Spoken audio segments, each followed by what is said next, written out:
இறைவனையே நம்பி அவனிடம் எல்லாவற்றையும் சமர்ப்பித்து அவனை சரணடைந்த போதிலும் கூட எந்த துன்பமும் குறைந்தபாடை காணும்.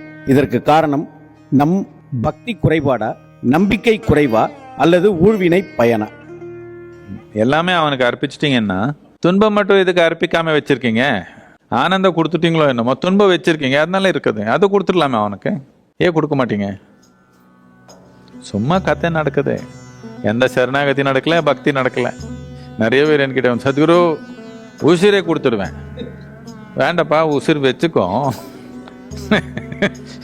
உசிர் கொடுத்துட்டோம், நான் என்ன பிடிச்சி எங்க பிடிச்சி ஆவி பிடிச்சி ஏதோ பண்ணிக்கலாமா? நான் ஒன்றும் இல்லை, உயிரோட இருந்து ஏதோ பண்ண முடியுமான பண்ணு. ஒன்றும் கொடுக்கல, தொழில் பண்ணுறீங்க. 10 ரூபாய் கொடுத்தா 10 லட்சம் வரணும்னு கோயிலில் பிரார்த்தனை பண்ணிக்கிறீங்க. எல்லாமே கொடுத்துட்டேன்னா அவன் ஏதோ கொடுக்கணும். தொழில் பண்ணணும், கடையில் உட்காரணும், கோயில்களை போகக்கூடாது. சரணாகதி, பக்தி இதெல்லாம் ரொம்ப பெரிய வார்த்தை. அதுக்கு பதிலாக முதல் கொஞ்சம் நேர்மை கொண்டு வரலாம்.